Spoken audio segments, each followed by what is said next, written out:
Hello दोस्तों, मैं आपका अकबर अली। मैं आपको आज चेस्ट की बेंच प्रेस के करने का सही तरीका बताता हूँ। सब अपने अपने तरीके से सही करते हैं। कोई वाइड ग्रिप में करता है, कोई नैरो ग्रिप में करता है, कोई इक्वल टू शोल्डर करता है। तो उसमें कभी कभी ऐसा होता है कि पैर ऊपर रख लेते हैं, कभी कभी पैरों का जो एक डिस्टेंस होता है उसमें गैप बना लेते हैं, और कभी कभी हाथों को सही पोजीशन में नहीं लेके जाते हैं। तो इन सब चीज़ों को ध्यान में रखते हुए मैं आज आपको बेंच के जो 3 इंक्लाइन, डिक्लाइन और प्लेन, तीनों में एक ही कंडीशन रहेगी और एक ही तरीके से सेट का एंगल रहेगा। वो क्या एंगल है, आइए मैं आपको दिखाता हूँ कि किस तरीके से बेंच प्रेस को किया जाता है और उससे रिजल्ट कितना शानदार आएगा वो आप खुद बताएंगे। ठीक है, और देखिए मैं पहले आपको चेस्ट का ये प्लेन बेंच का सेट है, इसको जो तरीके से गलत करते हैं, जिस तरीके से वो गलत तरीका बताता हूँ कि किस तरीके से लोग लड़के बिगनर्स जो हैं वो आके बेंच को करते हैं, किस किस तरीके से कर लेते हैं। आप देखिए कि जैसे ये अभी बच्चा करेगा तो ये गलत करेगा। अब इसने वाइड ग्रिप ली और पैरों को अपने ऊपर रखा और इसको नहीं पता कि कहाँ लेके जाना है। प्लेन बेंच है तो पोर्शन कौन सा बनेगा, कौन सा पोर्शन चलेगा, तो ये गलत कर रहा है। इसको रख दो। अब आप पैर नीचे करो और ग्रिप क्लोज करो। अब यहाँ से अब इन्होंने पैर नीचे किए और ग्रिप क्लोज कर ली और कहाँ लेके जा रहे हैं इनको ये भी नहीं पता। ये भी तरीका गलत है। चलते रहो, कंटिन्यू। ये भी तरीका गलत है। अब इसका सही तरीका क्या है मैं बताता हूँ। अब इसमें हम क्या करेंगे कि हमारे जो पैर हैं, तो सबसे पहले हम अपने पैरों को ज़मीन पे रखेंगे। पैर दिखाओ।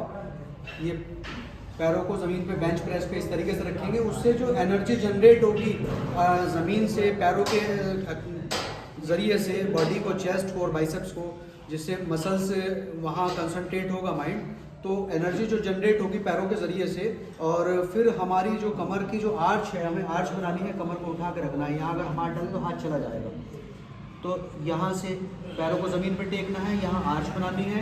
अब रहा एंगल का सवाल, तो हम प्लेन बेंच में, इंक्लाइन में और डिक्लाइन में इक्वल ग्रिप रखेंगे। वो इक्वल ग्रिप क्या होगी कि हमारे हाथों का एल बनना चाहिए। जिस टाइम हम अपने सेट को अपने एंगल पे लेके जाते हैं, उस मसल्स के ऊपर लेके जाते हैं जिसको हमें हिट करना है, तो वहाँ जाके उस पोजीशन में हमारे हाथों का एल बनना चाहिए दोनों तरफ से। दोनों, अगर हम देखें जो इंग्लिश का एल होता है तो वो एल दोनों तरफ से बनना चाहिए। वो एल कैसे बनेगा, ग्रिप लो, इधर से मिला।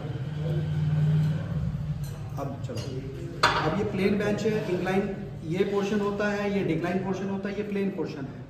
अब हम इनके हाथों का यहाँ एल, यहाँ बनेगा एल। अब चलो लिखो बस।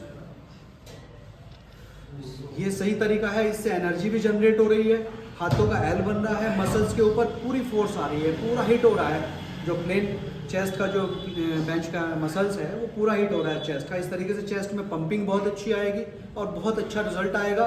टिश्यूज़ हमारे डैमेज नहीं होंगे, जिससे बताते हैं लड़के के झटका आ गया, मसल्स खिंच गया, वो चीज़ें नहीं होंगी। तो इस तरीके से लेना है, स्लो लेके जाना है, स्लो ही लेके आना है। तो इस तरीके से 3 सेट इसके 15-15 टाइप के निकालेंगे और इसको, इस तरीके को आप अपनी पूरी वर्कआउट में इसी तरीके से ऐड करें, तो इसका रिजल्ट आप देखेंगे तो फिर आप मुझे याद करेंगे। Thank you.